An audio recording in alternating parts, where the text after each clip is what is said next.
Welcome back on the AM show. We get into our major big story for you this morning. And we all know it by now. Former President John Dramani Mahama has once again been elected to lead the party into the 2024 presidential election. Now, certified results by the Electoral Commission showed Mr. Mahama polled 297,603 votes, accounting for 98.9% of the total valid votes cast for the presidential primary on Saturday.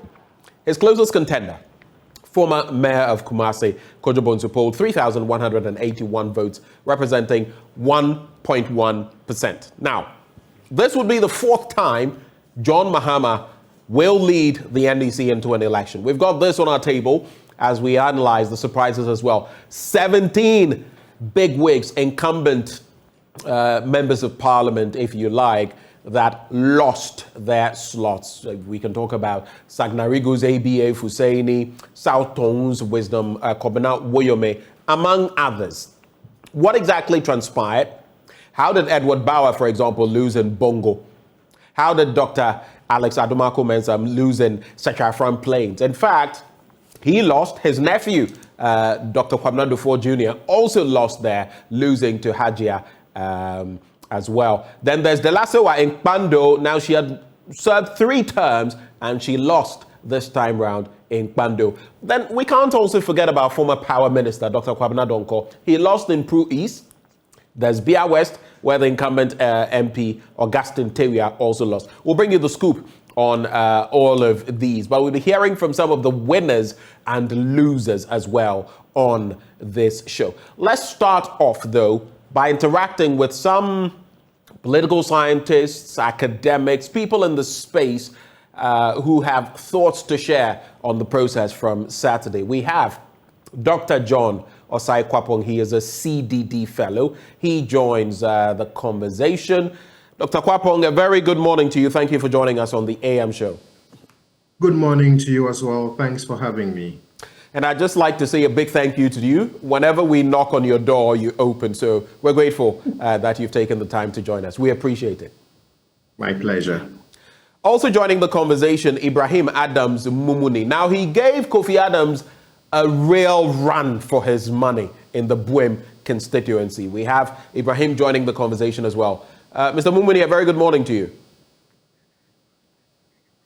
All right, so as and when his Zoom connection is ready, we'll bring him back. But Dr. Osai Kwapong, looking at what happened on Saturday, the movers and shakers were there, and boy, was there a shake-up, because 17 of these incumbents lost their slots. But generally, what do you make of the process? And when I say generally, I want you to talk, for example, about the Edra constituency, where that lady was spraying cash like there was no tomorrow from the, opening in her vehicle. And she did it twice, claiming, she found money in her car and started distributing it. I can't get that logic for the life of me, but maybe you can explain. There was someone sharing rice. You go and vote, then you come for a bag of rice. I mean, so many things happened. There were very positive aspects, but of course, these were negative aspects that we spotted. In Ningo Pram Pram, we saw how feisty it got. At a point, the entire process came to a standstill because guess what?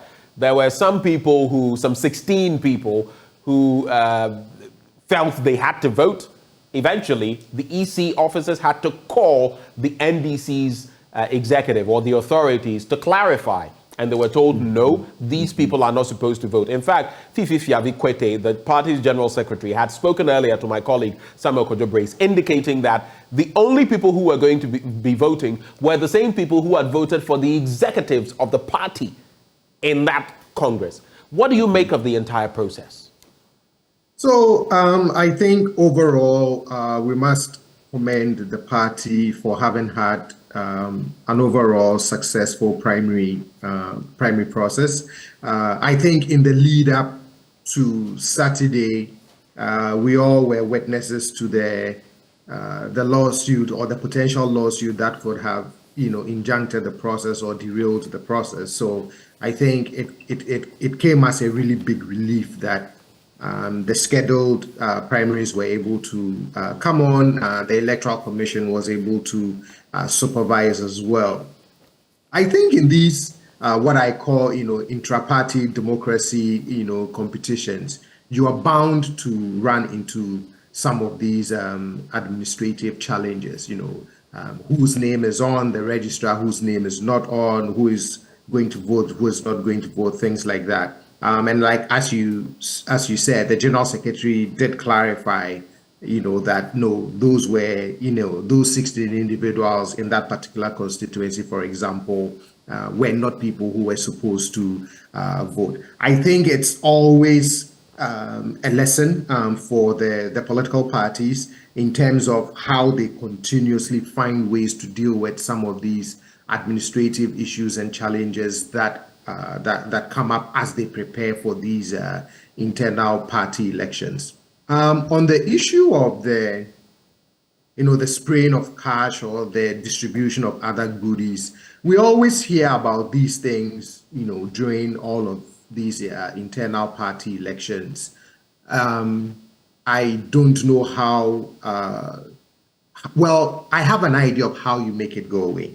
I think that if, when we see these things and, we keep talking about, well, it's the cocoa season for delegates. And one of the things, though, that I think candidates need to keep in mind is that more and more delegates are showing them that they will do what they want to do at the end of the day, which is they will vote for whichever candidate they want to vote for. It does it. So some of these inducements, at the end of the day, I personally don't think for some candidates it has the kind of effect that they expect to have. But at the same time, I'm also sure that in the minds of the candidates, if these inducements are part of the process, they can't unilaterally disarm, meaning that if I know that my opponent is going to try and induce delegates, how wise would it be on my part to say that, well, I won't induce and come what may? I don't think that the candidates have gotten to the point where they want to make those choices or take those risks. I personally think that if the parties move to an open primary, it would curb a lot of these inducements. The argument I have regularly made is that, quote unquote, it is easier to buy delegates than it is to buy an entire constituency. So if in a constituency, let's say there are 100 delegates, but in that entire constituency, there are 20,000 voters, I think it will be very difficult for you to go door to door to try and induce all 20,000 voters in that constituency, which is why I would love to learn more, because I've been very curious why the NDC moved from open primaries for their parliamentary election to back to the delegate system. Because I particularly was very excited and very happy when they tried the open primary in their last primaries in the lead up to the I think it was the 2016 election. And then they moved back and made changes in the lead up to 2020 by going back to the delegate system. I would love to find out from the party what they think worked or did not work with the open primary system that made them rethink that approach and move back to the delegate system. But these are some of my initial thoughts and impressions. Now, interesting that you point out, those bits about the delegates and voting. But in some instances, we actually saw some of them making demands. In one constituency, we actually saw them claiming that they had been promised on behalf of the former president that they were going to get 40 cedis each, transport or whatever, and that without that, they wouldn't vote. So this is a two-way street. We blame the political actors when they engage in monetization, the monetization of our democratic process. But how about those who also demand it and say, without this, no payment of some sort, no vote? What do we do in that instance? You're correct, but in this case, though, it was the former president who had initiated that to say, we are going to support all delegates with TNT, 40 Ghana cedis for your transportation. Right. So I think for that, then there was nothing wrong with the delegates saying, hey, this 40 cities that we are supposed to all get for transportation purposes, where is it? And, you want to make sure that some of these little promises, you're made, they do come true, you do honor them. So in that sense, I can understand why the delegates would insist that this is something that has been promised to, and this is something that was promised to every single delegate across all of the constituencies. But the part of the other kinds of demands that delegates make on candidates, you're right. It's a two-way street. It's a demand and supply thing. Sometimes the candidates supply, and sometimes the delegates demand, and they sort of find a way to meet at it. I think we must also find a way to impress upon the delegates that you don't want this monetization to become a permanent part of of the electoral process. I know others have explained it as well. It's their cocoa season. These candidates, once they win, you never see them in the constituency, etc., etc. And therefore, this is the only time that they can extract as much as they can from those candidates.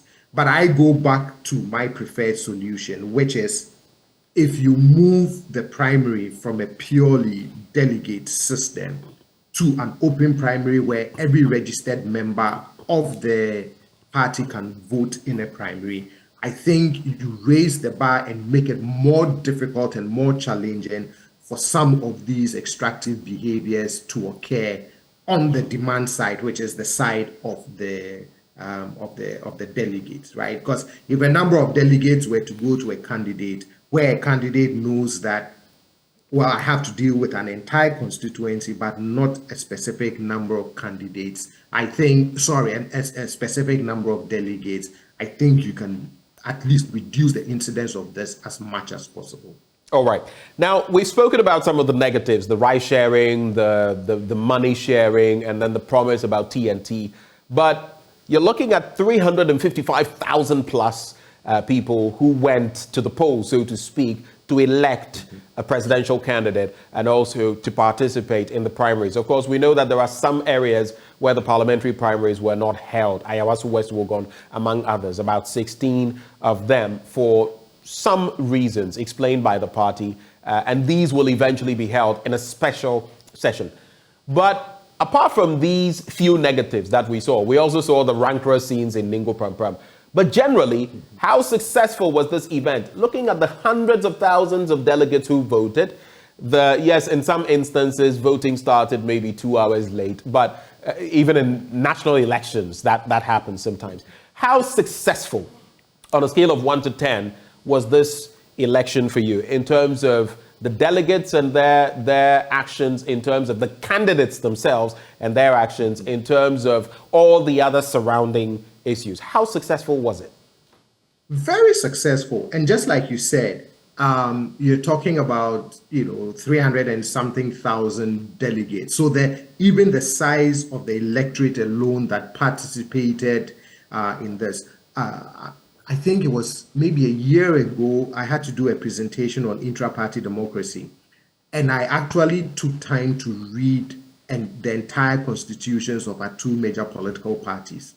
And that day, I walked away saying to myself, it's no easy job trying to keep this administrative infrastructure that they have in place, all the way from the smallest unit being either the ward or the polling station, all the way up to the national level with branch offices, constituency offices, regional offices, national executives, all of that. I mean, it takes quite a lot to build a political party, and most especially to find both the human and the financial resources to keep such an infrastructure going. And then when you think about the fact that only a few days before the scheduled primary, a wrench was thrown in through this lawsuit, and that uncertainty of, is there going to be an injunction, and imagine all the logistic preparations that he had made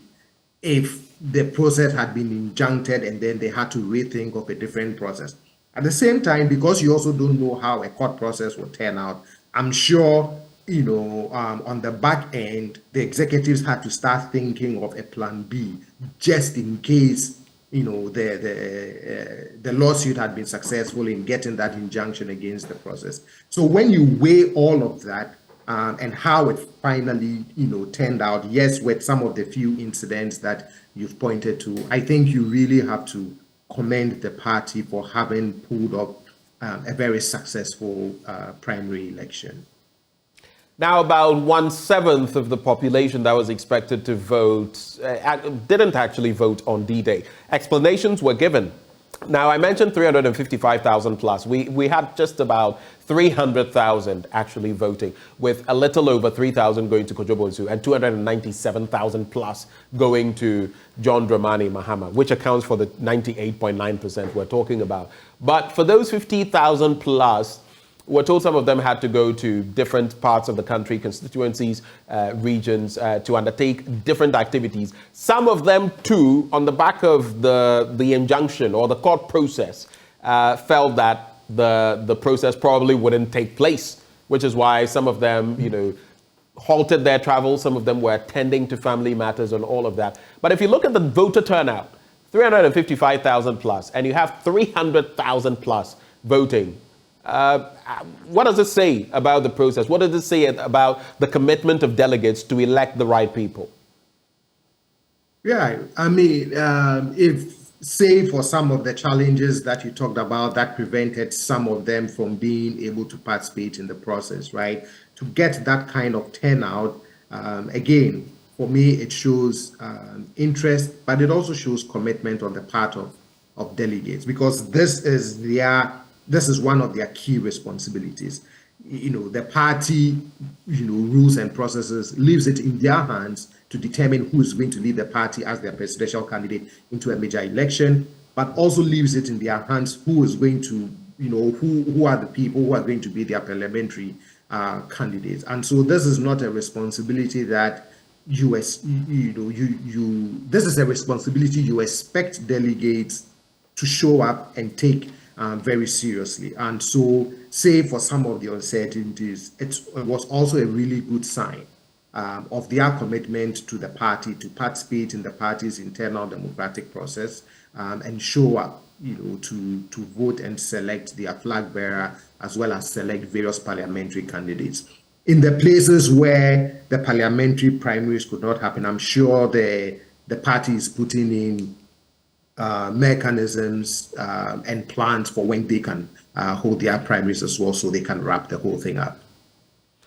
Let's talk about the former president, John Dramani Mahama. Some say he is fourth time lucky or 4 times lucky. He is here again. I don't know whether we can reduce it to luck, but he is here again, and he's won by an overwhelming majority.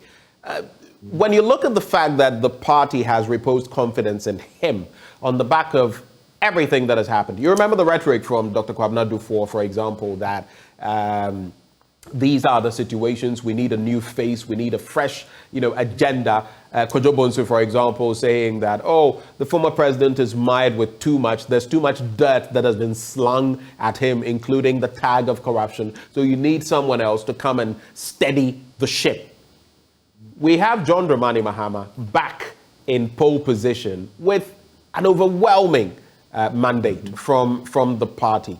What do you think this could mean going into election 2024, especially as the MPP, the ruling administration, is even yet to conduct its own process? We're looking at somewhere in September or November, so to speak. What do you think this means for them? Because already they have had some sort of split front. So many different figures, some leaving office to campaign.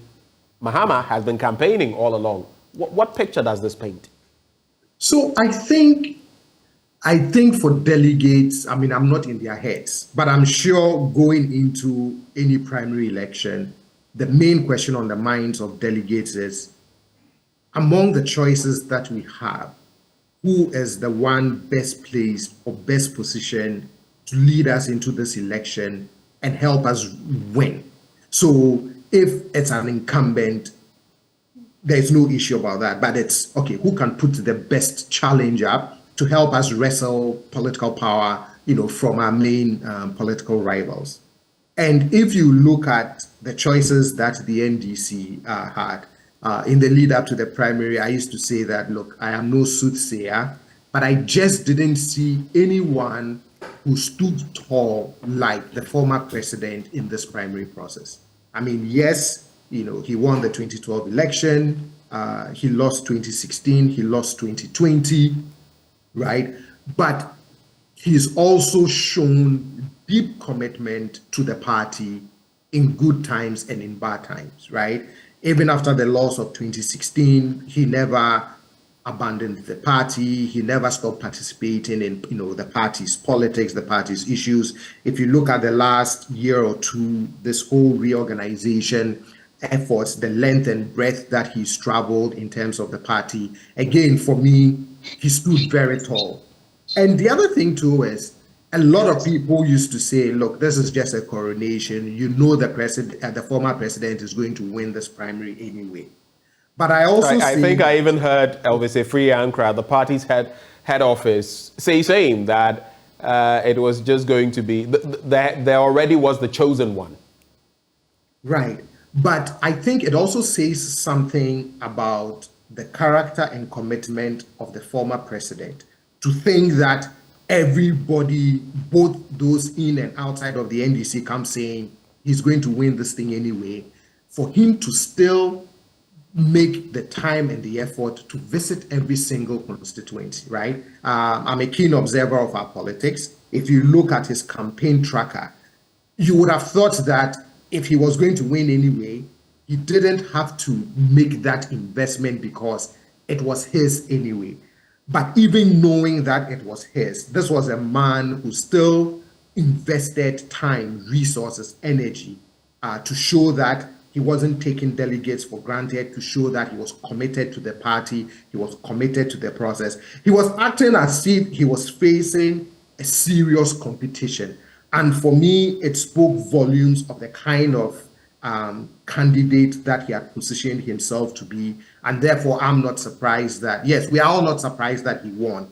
But I think more, the 98% is even a reaffirmation that through it all, the party has come to also recognize what he brings to them in terms of political assets, despite some of the political liabilities that he may have, that he's still the chosen one, the one that they have the utmost faith in to lead them into the 2024 election. Hold for me. Let me bring in Professor Ransford Jampo, Professor of Political Science at the University of Ghana. Prof, a very good morning to you, sir. Thank you for joining us on the AM show. Hi, Ben. Good morning. Thanks for having me. It's good to have you. It's really good to have you. What do you make of what happened on Saturday? It started early in the day, and from Ningo Pram to Pru East to wherever you want to look at, elections were held. There were 16 primaries in terms of the parliamentary that were not held. But as far as the presidential, John Dramani Mahama was elected for the fourth time. 98.9% was what he garnered. And there were some who fell along the way, others who stood the test of time. What did you make of the entirety of the process, the good, the bad, and the ugly? Well, before we talk about the process, I would want to highlight the robustness and resilience of the party leadership in providing direction, hope, and confidence, even in the face of confusion and uncertainty. That the uncertainties and confusion that characterize events prior to the conduct of their primaries. The essence of leadership is also to give hope to people. And so when people were confused and people were uncertain and unsure as to whether the primaries were going to come off, they provided that kind of leadership. They are bold, they are resilient. They insisted that regardless of whatever is happening, they will go ahead or the primaries will come off. And I was impressed with that kind of robustness and resilience that they demonstrated. And I'm saying that other party leaders must emulate these kinds of attitudes that are needed very much in managing the internal affairs affairs of political parties. Leadership should be bold enough to be able to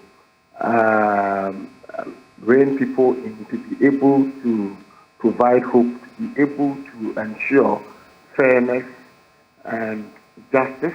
No one should be seen to be above the law in any political party organization.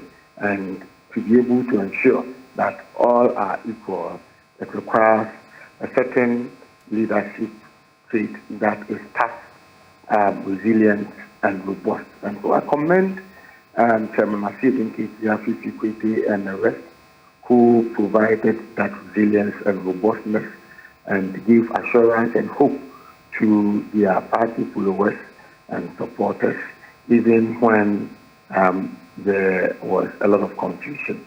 Now, aside that, yes, John Mahama won. And before then, we had heard others who were saying some other candidates were going to be winning by 60% and all that. See, electoral contestation that is based on emotions, electoral contestation that is based on the desire to teach people a lesson, electoral contestation that is not based on scientific and empirical facts garnered in genuine research, is bound to result in humiliatory defeats. Socrates said, an unexamined life is not worth living. And so if you want to contest any election, you examine yourself, you examine your chances. How do you do so?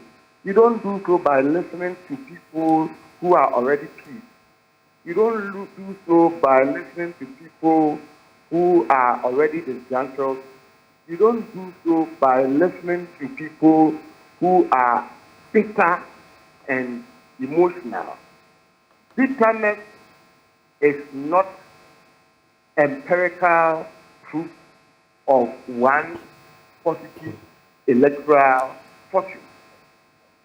You do so by listening to credible voices, people who are neutral in whatever dispute you may have, and so they will be able to give you informed and well-reasoned perspective as to your electoral fortune, how your electoral fortune will be. But it appears that some didn't go this route. They surrounded themselves with all manner of people who told them what the kind of things that they wanted to hear. It's important that leaders must always be mindful of the caliber of people they listen to. Sometimes some leaders are blindfolded by bitter people. Some leaders are blindfolded by people who are self-seeking and self-serving.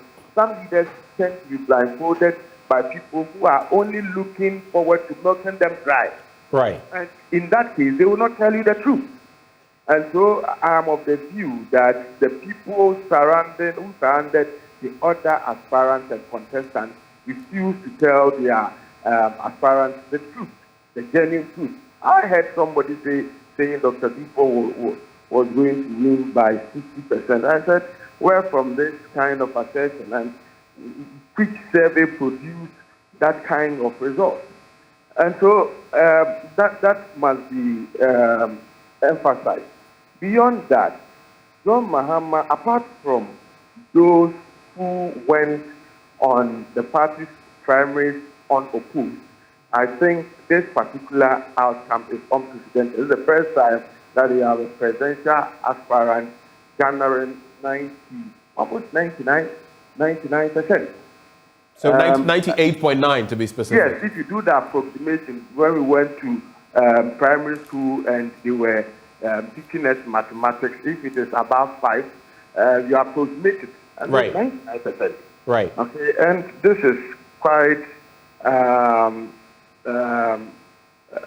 it points to a certain overwhelming party support for his candidature, and I think he has done well. There were issues that came up in the election about voters register, about late start, about fighting altercations here and there. But we must move towards the point where our elections, be it internal or national, would be uneventful. We must move towards that point. But we must also admit that as an electoral or as a transitional democracy, some of these things are always there. That is not to glorify it, and that is not to say we shouldn't do anything about them. We must move and work hard towards achieving event-free elections, right? Seamless elections. But these things that happen are not enough to mar the beauty of what happened. I will come back to you briefly on some of those incidents that supposedly marred partly the entire development. And I'll come back to you on what you make of Kojo Bonsu and his effort, and Dr. Kwabena Dufo and his effort even as he pulled out of the race. But let me bring in Kofi Adams. He is Member of Parliament for Buem constituency. He contested and won by the skin of his teeth. Mr. Adams, a very good morning to you. Good morning. I would appreciate it if you could speak up just a little for me. I'm struggling to hear you. Good morning. Good morning, Kofi. What was it like going through this process? You won by 13 votes, and there are those who say your opponent, Mumuni, gave you a real run for your money. What do you make of the happenings on Saturday? Well, let me say good morning to your listeners. And delegate election by nature is quite a complex election. And you go in with the intention to win and the strategy to win. Whatever you will do to get more than 50% of the delegates on your side, especially if it's a one-on-one election, it makes it a bit okay for you. And so I went in with a strategy to win. And at the end of the day, I secured that victory.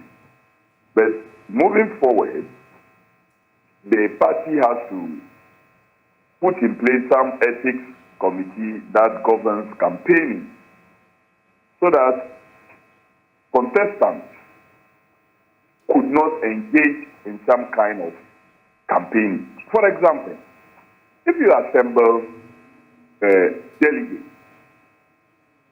many of whom are only looking for their self-good, and announce to them that the MP share of common funds is meant for them and not for the general development that is being done.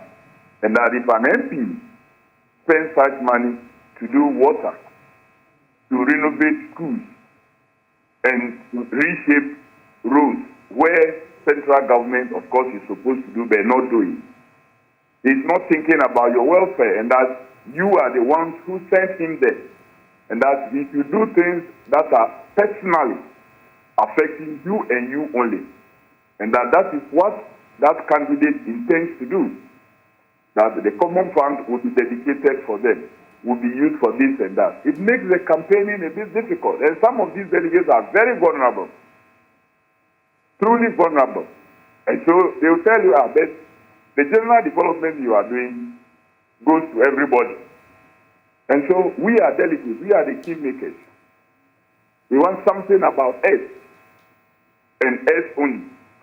But at the end of the day, more than 50% of the delegates saw the good in the work that we have done in such a short time, which they also know that in 2 years, it is not possible to be able to cover everybody. It's just not possible to be able to cover everybody. And so they understood the message, and I won with more than 50%. So you feel it was that message that got you to cross the line? Oh, sure. What do you make of Mumuni's threat? I mean, did you expect that he would give you such a run for your money? Well, I expected to, because one thing I didn't do was during the internal elections was to just leave the executives as they were. Don't forget that in 2019, I contested with three other persons, including the incumbent MP then. And I garnered 388 votes. And all the other three together, including the sitting MP, got 380 votes. The then MP got 280, Mumuni got 90-something, and the third person got about 29 or so votes.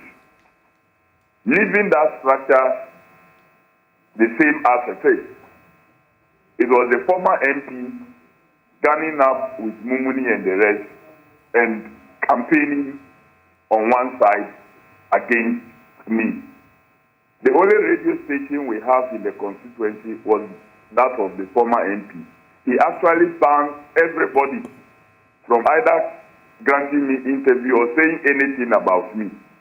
I confronted him, but I told him that I will campaign on the ground and not on radio to be able to win. And I have proven that. So not to have a platform such as that equally affected, but I did the good work that I have to do, engage the delegates directly, alongside performing my national assignment, and I won. All right. It is also testament, I mean, the fact that you may have been locked out of that media facility, not allowed to share your opinion, but it still points to the fact that maybe the sort of groundswell for you may not have been there as much. But I'll give you time to respond to that later. Let me bring in Ibrahim Adams Mumuni, who took you on and also nearly actually won that race. Mr. Mumuni, a very good morning to you. Hello, Mr. Mumuni, can you hear me? Yeah, I can hear you loud and clear. Great. What would you say was that magic wand that you waved and made you come so close, agonizingly close to actually pipping Kofi Adams of Buem? He's a big figure in the NDC and in that constituency. What do you think made you come this close this time? Well, first and foremost, let me say a big thank you to the good people of Buem, and more especially the delegates for giving me such resounding support, even though it could not culminate into the victory I was expecting. But I must say my election message was premised on that of hope. And like Prof said, leadership is about giving hope to the people. And this is not the first time I'm contesting. The second time I'm actually contesting. Now, if you look at my track record, I've been able to lobby as much as 29 boreholes into the constituency, dotted across every part of the constituency. And you know, my constituency is one that is largely agrarian. And so I've been having interactions with them even after my first contest. And I realized there's not been much support in that area. And of course, given my knowledge about parliamentary politics, I'm not too sure that it will be out of place if, as a matter of policy, I decide that when giving the mandate, I'm going to inject a lot more support in that area of the agro-business by way of supporting them in the area of inputs like fertilizers and weedicides. So that exactly was my message to them, and that provided them with hope. It is not about their personal comfort, but it was about something that was going to be given to support their businesses, which is the agro-business they do. And they felt like this is what they wanted to hear. And of course, it resonated with them. I also, again, thought that they need to give them some insurance policy that, of course, will cover them in some aspect of their lives in the area of death, in the area of sicknesses or accidents, which, of course, are inevitable happenings in the lives of all humans. So we sent that message out, and the back to school policy was once again when their members come to them with complaints of their towards going to start, their secondary education. Some bit of support here and there are needed. And so I also looked at what Joyce Lintete had been doing as part of his back to school policy and thought that, look, it's important we also replicate the same thing here. So it wasn't anything big that I was promising. That was these were the very things that you these were the very things that you did that, you know, endeared you to the They were people. very big.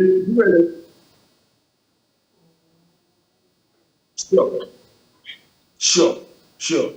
And even in the course of the campaign, I was still spending money, repairing, 40 boreholes in the various communities, and even providing personal assistance in the area of agro inputs to the delegates as part of my support to them. Because I really needed it.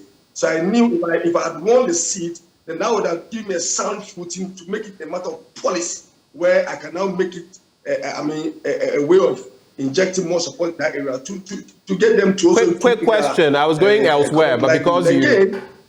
Quick question. Just let's have a conversation. Let's tone it down so that we can address as many issues as possible. Now that you've lost, are you going to continue with this drive? Well, as I speak to you, we are drilling a borehole in a community called Okajagrum EP School.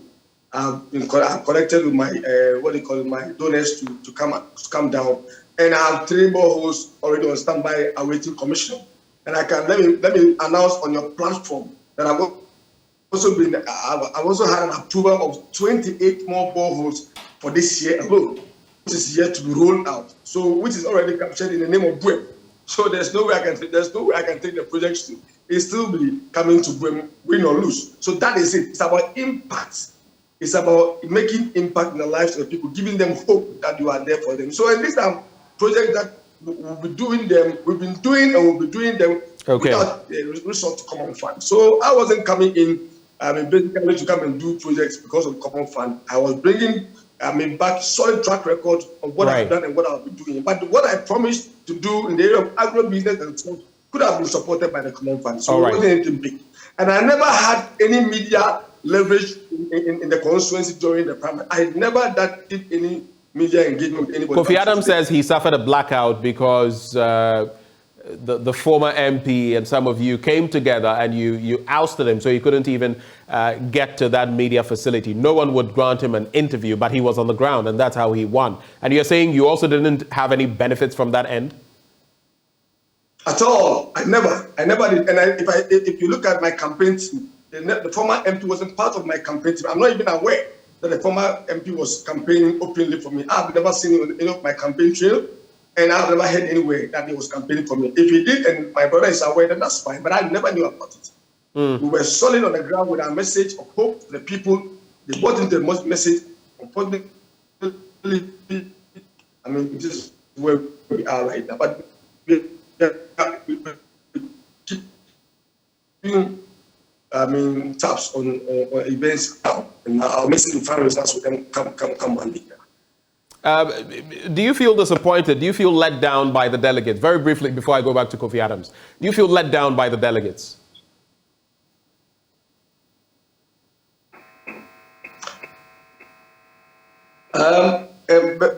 Come again? Did you get that question? Do you feel disappointed? Obviously, you would be disappointed somewhat, but do you feel let down by the delegates? Yeah. On the contrary, I salute the Buem delegates. Right. I salute them for the confidence they had in me.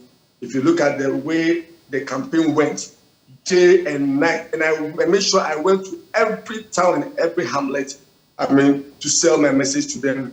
There are areas that cars don't even go. You need to go there with motorbikes, and some other places you need to walk because motorbikes cannot go there. But I was with them, in the trenches. And I saw for them to give me this number of votes from my previous 97 to 431 meant that my message really got down well with them, resonated well with them.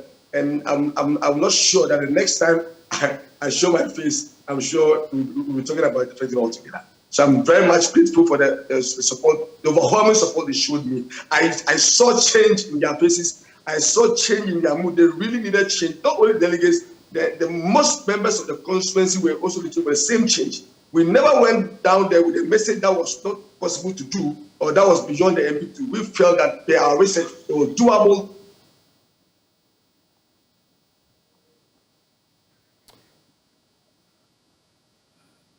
Can you hear me? All right. Mr. Mumini, just hold for me. We'll try and work on your connection and get you back. Kofi Adams, so you've heard his response. He says he didn't benefit from any media, whatever, campaign or whatever. He was not even aware that the former MP was campaigning for him and that he's been on the ground doing work. And it shows from 97 votes to 431. That is massive. Well, I'm not going to... Mr. Adams, just hold for me. You also cannot say that maybe it was just the media blackout from your end that culminated in this, because this gap is huge. And I was just about to confirm from Mumuni, to all intents and purposes, it would appear he would want to contest you in the next time round. And that could be very, very difficult. What's your take?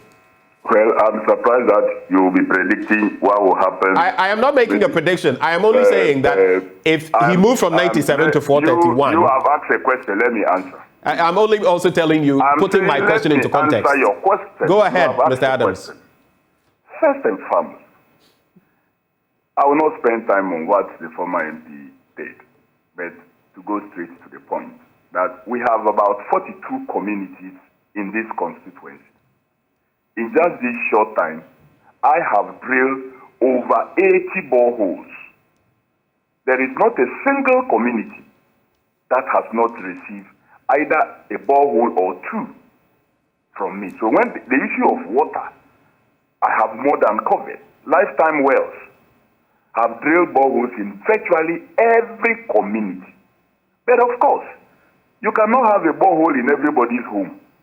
So when you drill to maybe one located in the lower part, another in the upper town, maybe those in the middle, possibly where a delegate lives, thinks that the water must be closer to him or her.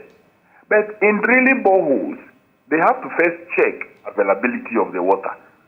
So the mere fact that some executives live in a particular area and you didn't locate the borehole in that area, and they get angry, thinking that if you could get the water at a location maybe 200 meters away from them, then it is possible to also get water just by them.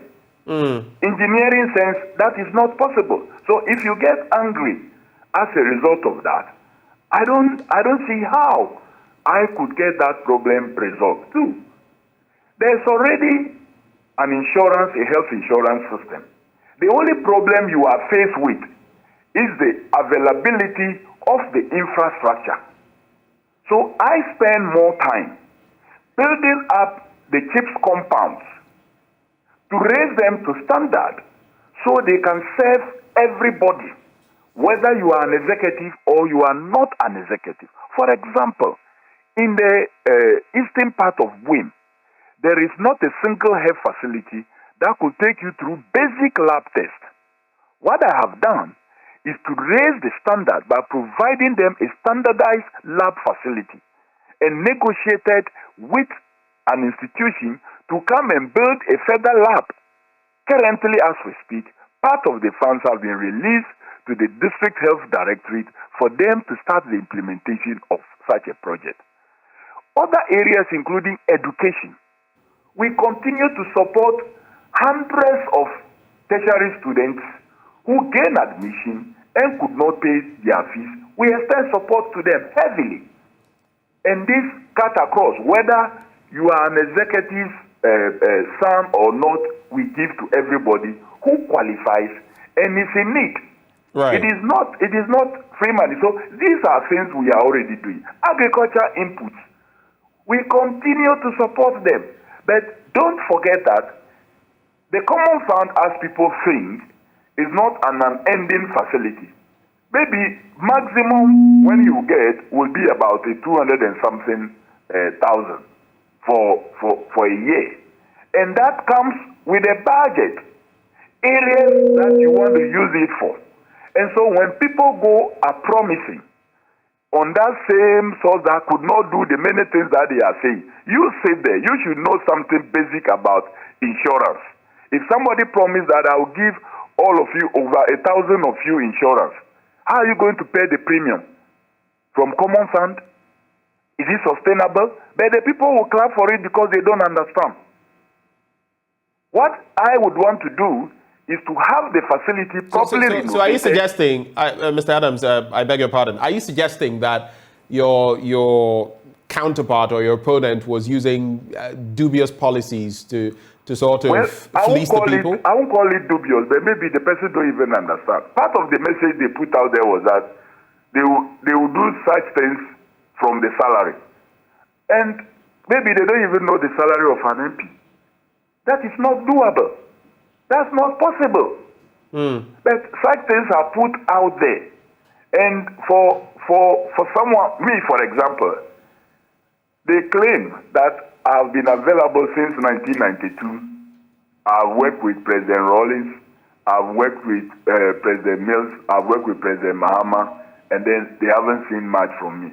Okay. While the truth is that I only left university in 1999. I never worked with President Rawlings in office. But I've done so many things in such a short time that people think that I've been involved in governance way back even in 1992. And that is the message that was spread all over. All right.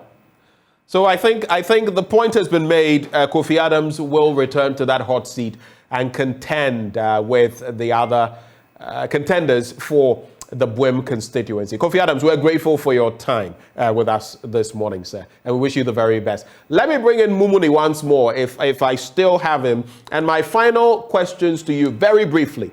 One, looking at the gap from 97 votes to 431 this time round, will you contest for that slot again in 20 or ahead of the next election?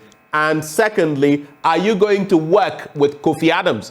You may have gone against him, but will you work with him for a win for your party?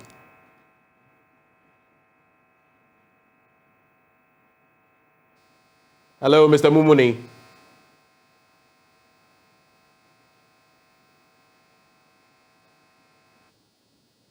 Mr. Mumuni, if you can hear me, two quick questions. Will you contest for the Bwem seat again the next time? And two, will you work with Kofi Adams to secure victory for the NDC?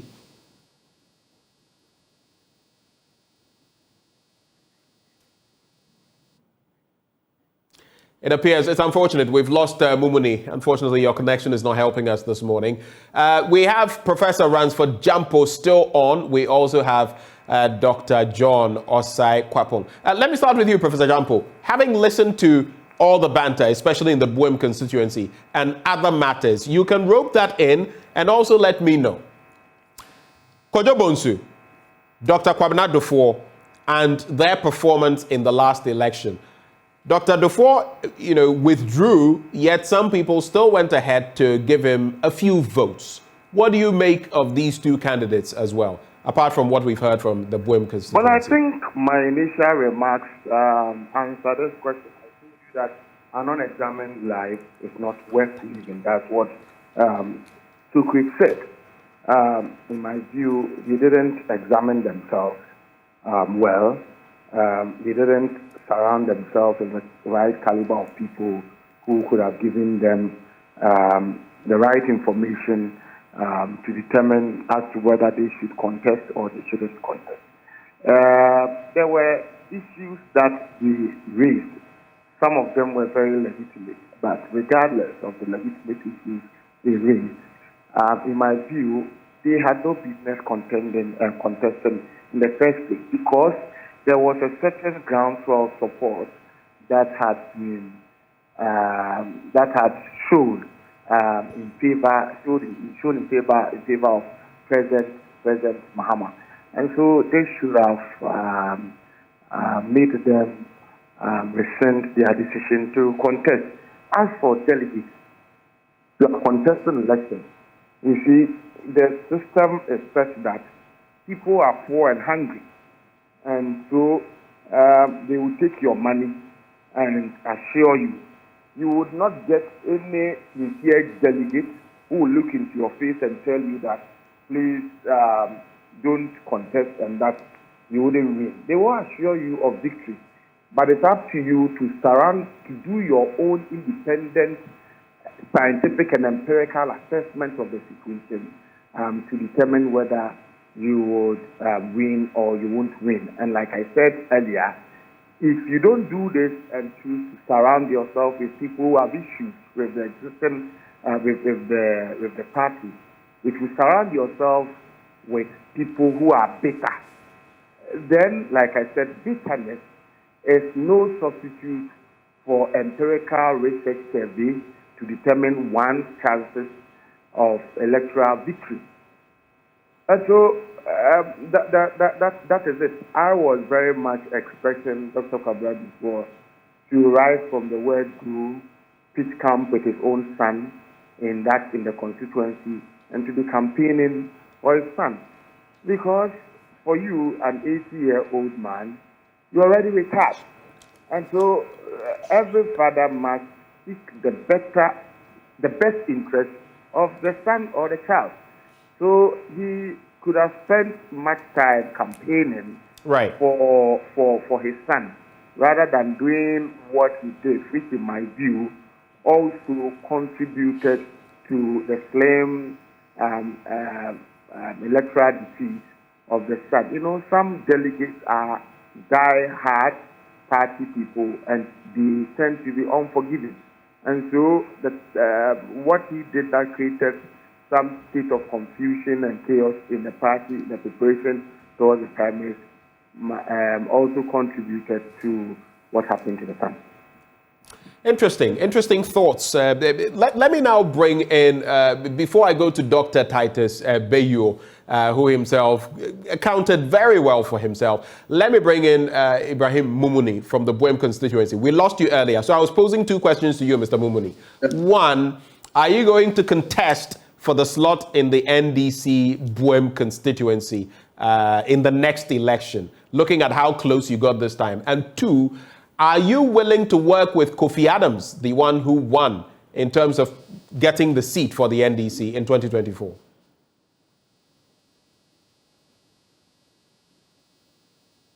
Okay, so I'll take the second one first. I mean, in the last elections, when I lost, he is aware I came down with him, even donated 200 t-shirts in his name with him and Mahama, and I was on the ground with him, foot for foot, campaigning for the party. So for me, that's not going to be difficult at all, because the party's interest for me is paramount now that the contest is over.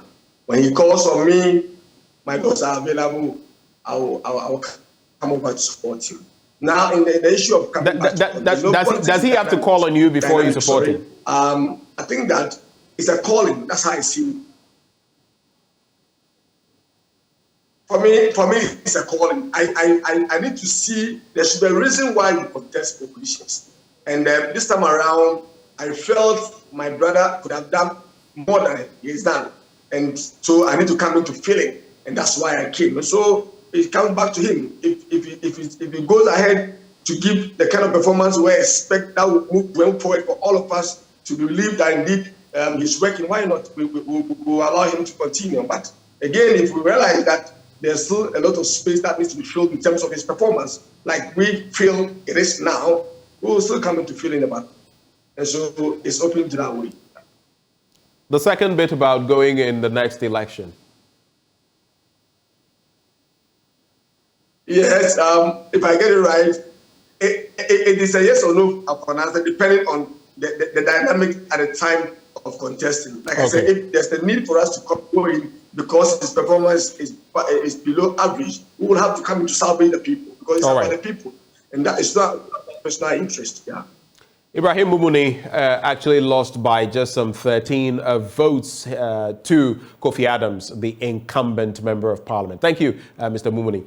Let's now cross over to Dr. Titus Beyuo, of course, formerly heading the Ghana Medical Association, and as General Secretary. Well, he went for the Lambusi constituency slot, and guess what? He won. Dr. Beyuo, a very good morning to you. Good morning, and good morning to your listeners. What made you go for the Lambusi slot, especially with the sort of hot competition that was in there? You've ousted the incumbent, and you have got, the fan base just in some sort of elation. How did you do it? Well, I think we want to give glory to God and thanks to the Almighty for giving us electoral victory at this stage. So I would say that it's not a singular effort, but it's a group effort. And yes, why did I go to Lambuse? I think when I declared my intention, I made it known. Sorry for the poor quality of my voice, but I'm sure you will understand. But I made it known that I was responding to calls from the constituents, from traditional leaders, from party people, that there was a need for a change in the leadership of our party in Lambuse. And I heeded the call, and my delegates kept their side of the bargain, which was giving me the nod. And I'll be quick to add that the incumbent and the other contestants gave me a very good way, and we all have decided to respect the verdict of the delegates, which is a good thing. But what we see in numbers is a combination of hard work of my team and I, roaming through the nooks and crannies of Lambuse and making sure that we sold our message to the delegates, which they all bought into very well. Did you expect the sort of outcome, the sort of victory? Of course, you were sure you would win, but looking at the contenders, did you feel you could win by such a margin? I would say I was expecting an even larger margin than this. But dynamic, my initial estimate, I thought it would have been larger than this. But, I mean, it's politics, so you can't be too certain of anything. And I did mention on your platform before that every politician must be guided by the cautioning from the late Sir John that we fear delegates. So I was expecting a good win. And I'm happy with what I got.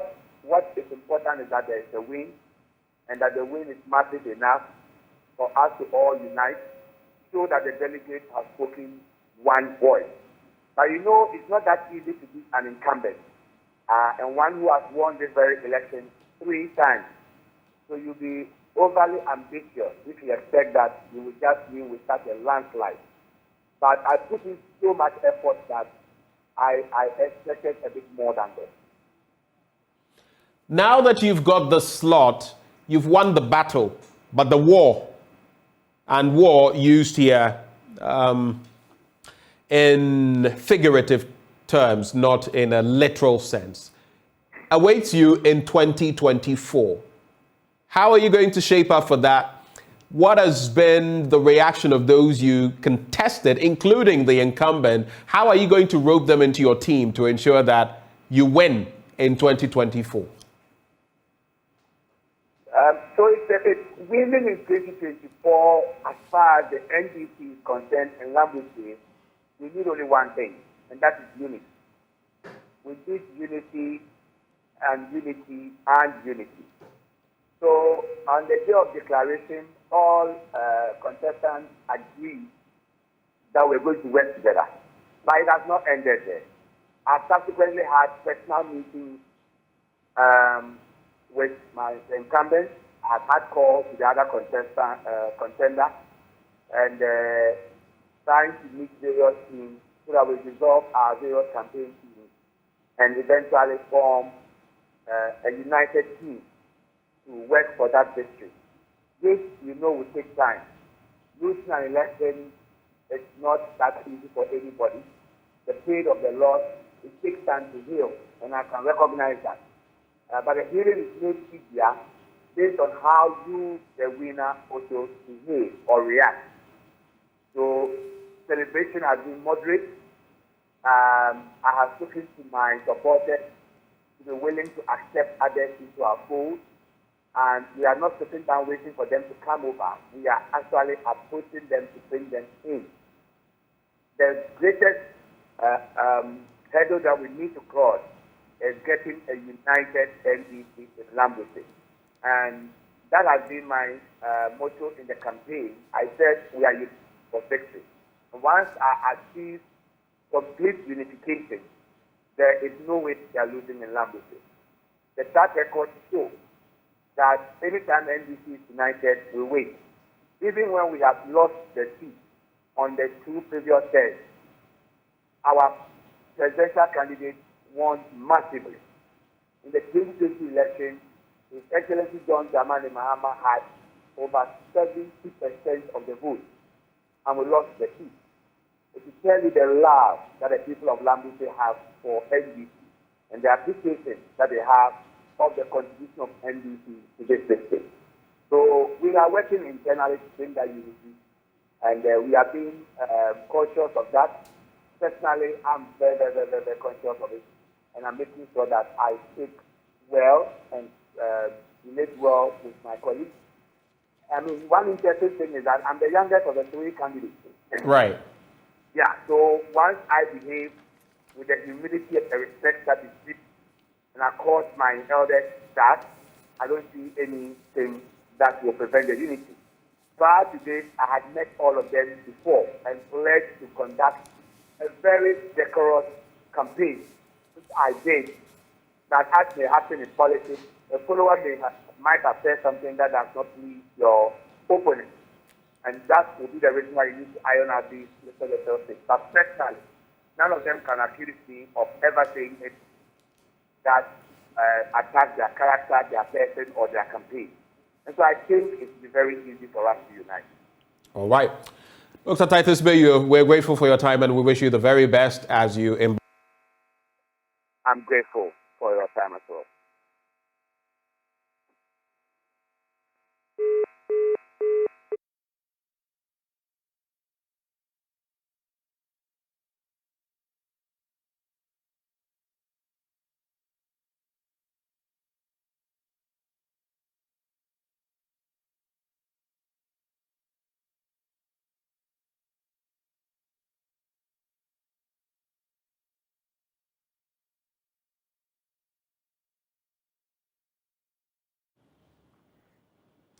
Well, that was Dr. Titus Beyuo, who contested in the Lambusi constituency. We're going to wrap the conversation with Professor Ransford Jampo and Dr. John Osai Kwapong, a CDD fellow. Gentlemen, I want your brief take on the performance of Kojo Bonsu and Dr. Kwabena Dufour. Then I want you to contemplate those 17 members of parliament from the NDC who lost their slots, including the likes of Dela Sowa in Pando, the likes of Sufaya Akwaku in Domiabra Obom, where actually we saw that other gentleman, one Ayite, or is it Ayi, sharing rice in that constituency. Then we have ABA Fuseni, Sagnarigo MP. In fact, I am reminded that one of his famous quotes, if a man dies in a marketplace, there's no need announcing it. We shall miss his proverbs. There's also Edward Bauer in Bongo who lost, and then Dr. Kwabena Donko in Pru East. What are your expectations around these? What are the causal factors? What should the party be doing moving forward? I'll start with you, Dr. Osai Kwapong.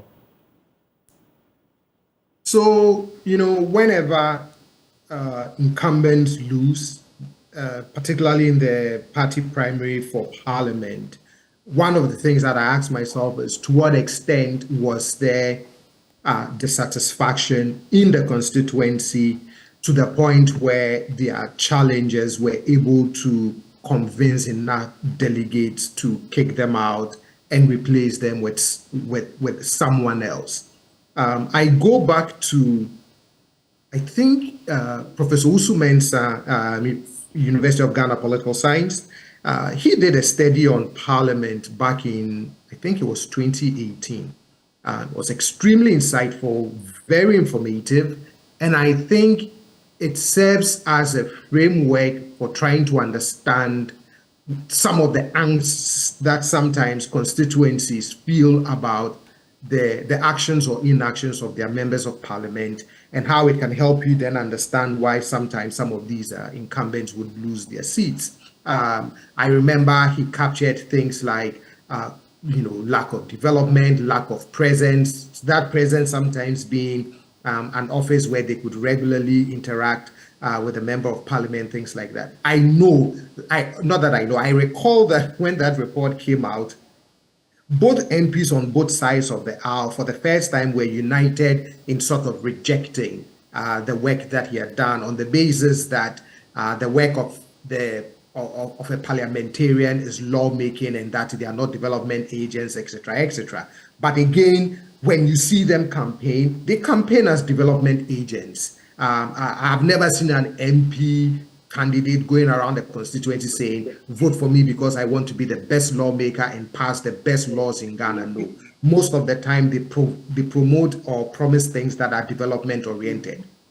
Jobs, roads, schools, those things. So it will be very interesting to find out in these constituencies where the incumbents lost, the extent to which some of these things that was captured by Professor Usumeza's work a couple of years ago was a reflection of why they lost. Even if you look at the interview you had with the candidate who almost beat Ibrahim Mumuni.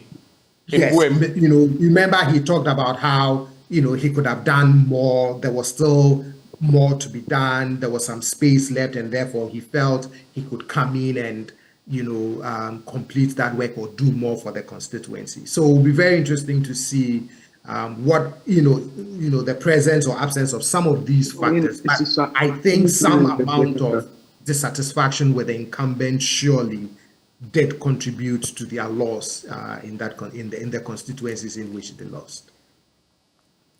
All right. Any final words as we wrap the conversation?